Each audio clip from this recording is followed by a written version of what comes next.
In this session together on what Jesus demands from the world, let's think about the relationship between our love for God and our love for Jesus.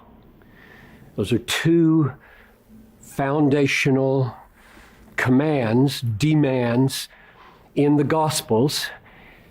We all know what Jesus answered to the question, what's the first and great commandment? Matthew 22:37. The first and great commandment is, you shall love the Lord your God with all your heart and soul and mind. And other Gospels say, and strength. So loving God with your heart and all that you are is the first and great demand of Jesus.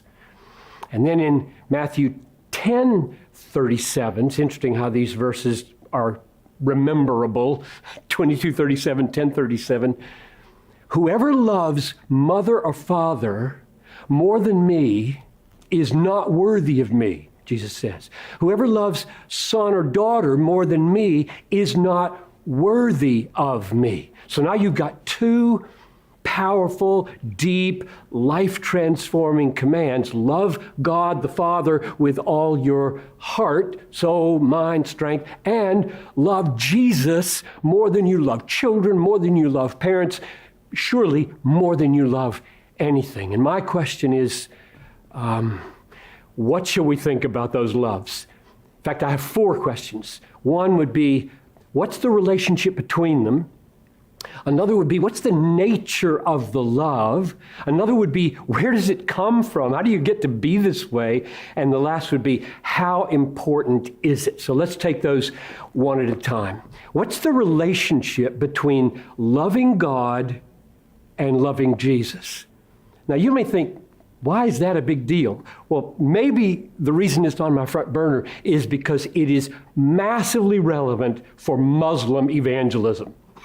I bet you didn't think I was going to go there. One of the big issues we face over and over again in a multicultural situation where lots of religions are coming together is, don't we all worship the same God?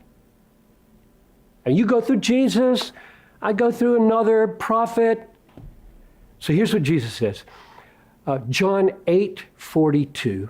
Jesus looked right into the eyes of the Pharisees, the Jewish leaders, and said, if God were your father, you would love me. I mean, he's saying to the most religious, the most God-oriented, Old Testament saturated people on the planet, you don't know him. He's not your father. In fact, he goes so far as to say, you're of their father, the devil. I mean, this is just mind-boggling. What's the litmus paper for knowing whether somebody is a lover of God? Answer, do they love Jesus? Do they embrace Jesus for who he really is? Not just some human teacher, not just some prophet alongside other prophets, but I am the Son of God.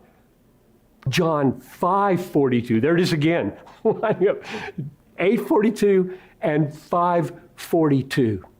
Jesus says to those same leaders, I know you don't have the love of God in you.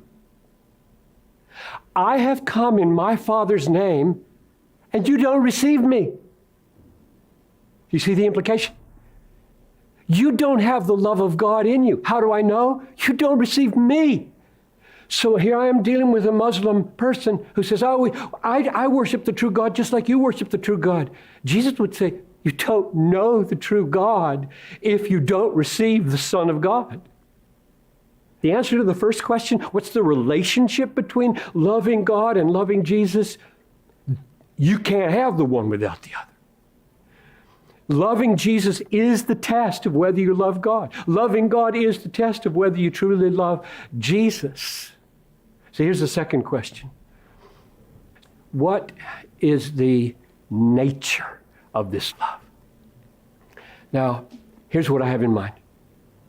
Is love mainly doing what Jesus said?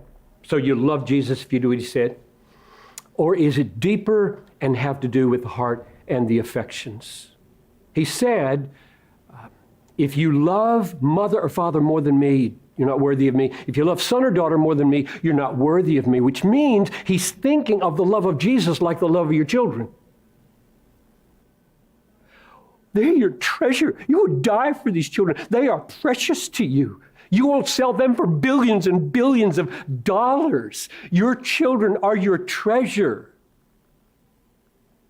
If Jesus isn't a better treasure, a higher treasure, you're not worthy of Jesus.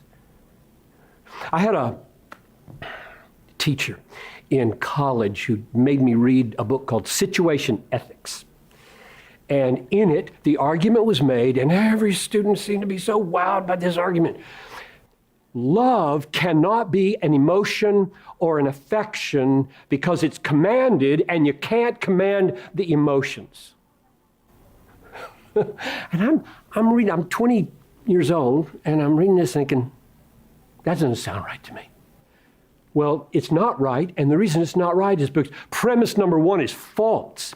Of course, Jesus commands the emotions. The Bible is filled with commands of the emotions. We should fear. We should be thankful. We should be compassionate. We should be earnest. We should fear the right things. We should hope. All those are emotions. Of course, God has the right to command our emotions. The fact that we're so corrupt and so dead that we can't do the right emotion is not God's problem. That's our problem. It's our corruption.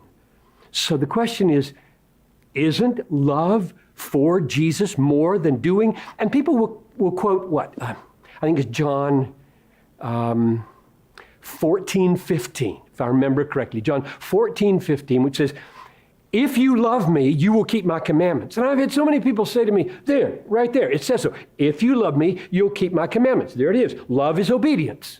It's not feeling any particular thing for Jesus. It's just doing what he said. To which I respond, that's not what you just said it said. It says, if you love me, then you'll do this other thing called keeping my commandments.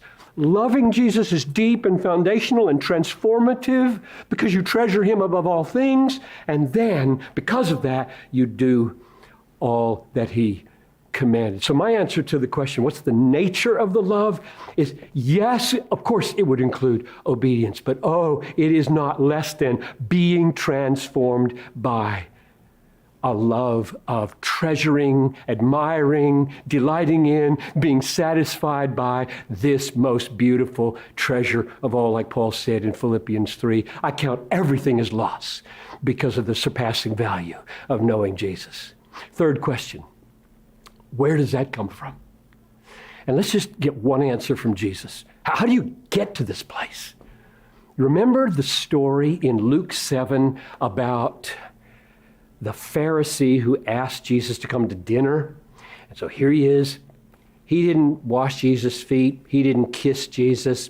He didn't do anything to show affection for Jesus. They're reclined around the table. You remember how they ate in those days? The table would be about that high off the ground. You'd lean on an elbow. Your feet would be sticking out behind you, and you'd eat like that. And suddenly, there's this woman of the street, a prostitute, leaning over Jesus' bare feet, weeping.